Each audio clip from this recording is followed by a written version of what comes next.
Hey everyone, I'm talking to Tyler Sigman, one of the creators of Darkest Dungeon. G'day Tyler, how are you doing today? I'm well, thanks, Rick. How are you? Not too bad, thank you. Congratulations, you guys have just hit 1 million burgers sold, 1 million units sold of Darkest Dungeon. That's huge. Yeah, a lot of people are eating the burgers, and we hoped a few people would eat the burgers. And we put some weird stuff on the burger, so we honestly weren't entirely sure anyone but us wanted to eat the burger, but apparently it's a thing. You guys have made a great game. Darkest Dungeon, epic and huge. And a little bit of what I'm up to at the moment is I'm part of a Kickstarter to teach people how to make RPGs. And given that you guys have made an incredible RPG, incredible turn-based RPG, wanted to pick your brain from a design perspective and see just a couple of nuggets you might be able to give people at the moment in terms of how to go about creating their own RPG as beginners. What would be, from Darkest Dungeon, what was the one thing that you're like, I wasn't expecting that from a design construction point of view? What surprised you? It probably shouldn't have surprised me, but our game, the hook was all about the psychological stress of adventuring, and so that was kind of our unique feature that we were trying to bring, because there's a lot of RPGs out there, and there's a lot of great RPGs out there, and so I think when you're a small team, you kind of have to pick, you have to find an angle, and but the funny thing is you still have to make an entire RPG just to support your unique hook. So I think it's very easy to underestimate the amount of work required just to kind of get to the point of okay, the game works, because RPGs tend to have a lot of systems that people are expecting, leveling up and combat and all these sorts of things, and there are exceptions, but you might pick something unique, but still you kind of have to build all the rest just to be able to make it function. And so with you guys, with your development, did you build all the other things? It's kind of like, well, we have to build our chair and table and lights and room and wall. Now we'll put the tasty dinner on the table. Or did you start playing around with that tasty dinner in some shape or form, before you had those things? Was that even possible? Yeah, I mean, we did, because I think it does inform how you build all the rest of those things. Just, if nothing else, where you want to put your effort. And so for us, it was called the affliction system, which is the system by which characters get stressed out and then start behaving unpredictably, or it's where they sort of exhibit cowardice or virtue during the game. And that was kind of a unique hook. So we kind of tried to build the systems with that in mind from the beginning, also knowing that was maybe the most uncertain part of, because to some degree, if you were going to mimic an existing RPG, it'll work. It's still a lot of work to make it good, yep. But there's not that crushing doubt of, will this system actually be fun? And so for our case, that was a risk. So we did have to kind of build that from the beginning. But, and I think one advantage of that too is that, an RPG can be extremely broad. I mean, I think you look at games like The Witcher 3, which are such an incredible game, made by hundreds of people. So I think one of the smartest things you can do, especially building RPG as a small team, so this would really apply to the people for this that might back this Kickstarter, is don't try to achieve everything. So for us, for example, we decided not to make a crafting system, even though it's almost become eponymous with RPGs that, of course, there's a crafting system to make potions or gear or collect ore and go. Even The Witcher 3 has herbalism. I think back to World of Warcraft, where you walk around picking plants. It seems like every RPG now has a map that shows you all the crafting ingredients you can grab. And, for us, we knowing that we were focusing on the affliction system meant we're not going to put time into some of those other things that really may not be core to the type of RPG that we wanted to make. Yeah, yeah. Awesome. And I think, how do you make that decision, though? How do you decide, how do you go through your priorities and say, affliction system, that's our core thing. That's our one awesome feature we're going to do. All this other stuff we just got to have. And then here are the things, how do you actually make the decision on the team to say stuff below this line doesn't get done? Like, how do you pick that? Kind of, go with your gut, or, I think there's two parts to it. I think part of it is the beginning, before you ever before you ever start coding. I think, it's good to spend time with a pencil and a notebook and your dreams, in other words, what do we really want to make here, regardless of technology, regardless of tools, regardless of everything else, what do we want to make? And so for us, we wanted to bring that experience of the heroes being human, that this idea that you might be a terrific fighter, but can you stand in there when things are really dire? And so because we wanted to make that, little people have their personalities and we wanted to exhibit those things, that was the core of the idea. So then when you start detail designing, I think it's worth asking, like, does this support the core of the idea? A lot of people say pillars. I think that's a good term. Your game may have more than one pillar. It may have a few pillars, but if you find yourself kind of roaming around in the area where there's no pillars in sight, you want to backtrack back. So I think part of it is establishing those pillars at the beginning, but during development, it's very easy to get sidetracked by, you may just play another game and get inspired, or you may just have an idea that's really cool. Yeah. And we constantly had to come back to that creative direction of, wait, does this actually support the game that we're trying to make, or is it a detour? What were your pillars? The heroes are human is one. So that psychological stress. Yep. Gosh, that was years ago now, isn't it? Where you, yeah. Well, yeah, I mean, but that was like the main thing. So I think, things like crafting, we were tempted by and didn't do.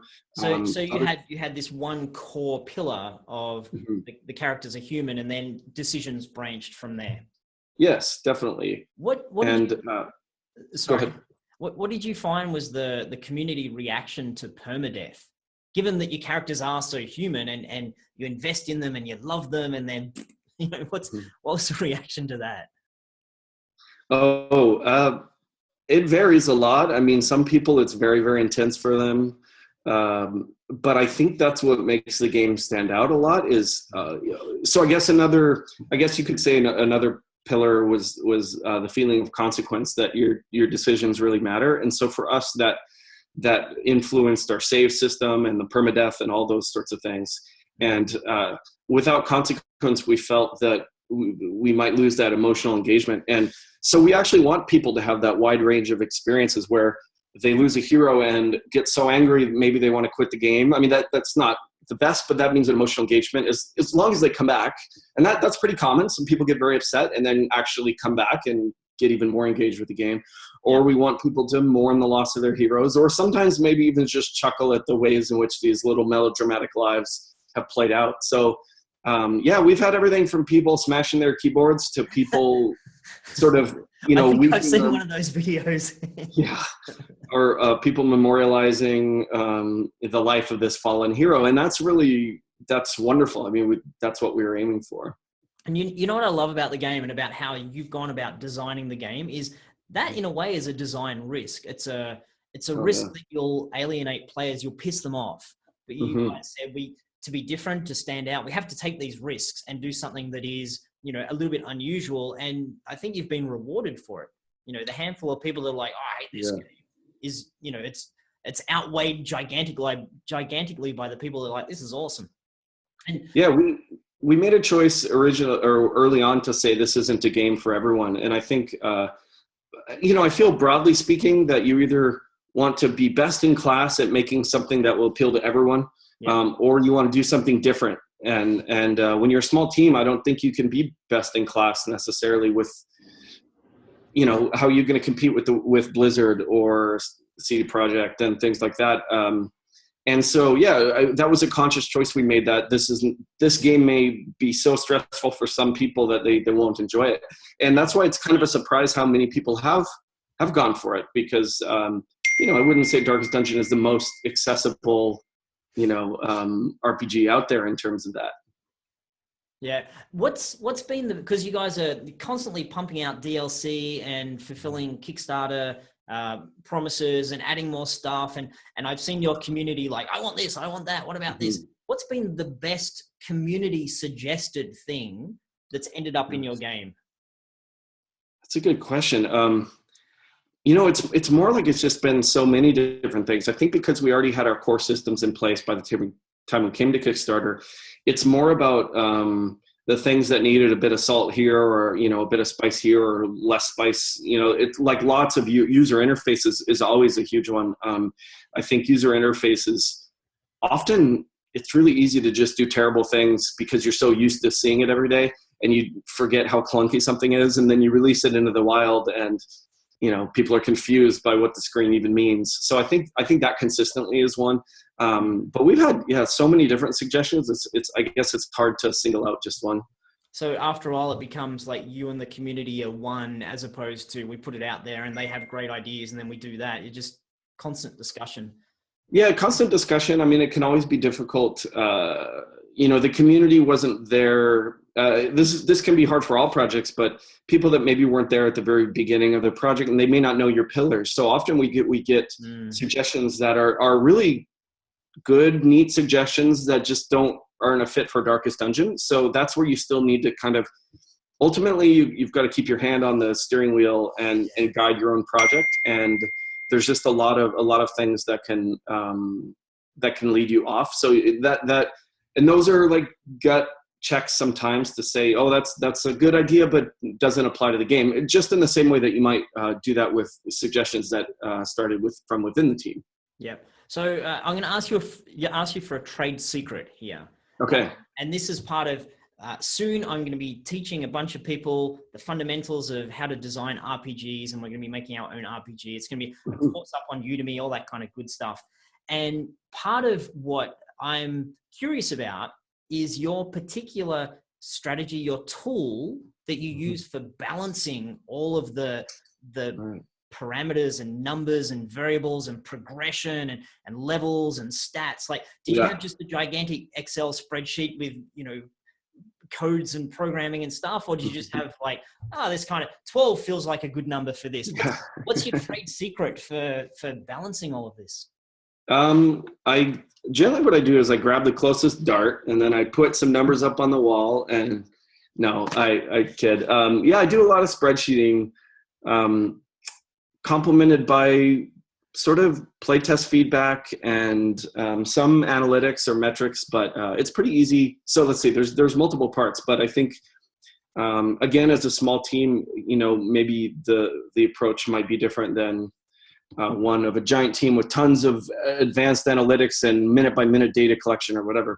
I think there's a lot of stuff you can do on a spreadsheet before something's even functional. You can calculate average damages and figure out, average to hit rates. And then that can, like, you could in a way figure out combats, like, okay, well, how many, like if you were to take something like Dungeons and Dragons that a lot of people have played, or like, especially the classic editions, it's not too hard to figure out that if, your average chance to hit is this and your weapon damage is this and the enemy has 50 hit points, like approximately how many weapon strike attempts are going to be required to hit. And then you can figure out how long combat is. And, but generally the way I like to do it is do some spreadsheeting and just trying to guess at what numbers are reasonable, and then set up the spreadsheets in such a way that when you find, which you always do through playtesting, that, it's too short or it's too long, or excuse me, you're a popular. I'm never this popular. Comes with all the trappings of phone calls. Yeah, this is the problem of the connected world these days. Is I've got my iPhone, my MacBook, my Apple Watch, my iPad, the other computer, and someone calls and you get a notification on every single thing in the house. What you're saying is you should switch to Windows, Android, and then all these problems will go away. I hear you, man. I got you. Yeah, probably. So I try to set the spreadsheets up in such a way that once you find out, like, wow, I thought these were reasonable numbers, but combats are going way too long. It's just a slugfest of like back and forth for 20 minutes. Then I can quickly change like some core numbers, like, hey, you know what, reduce all hit points by 50% or whatever it is.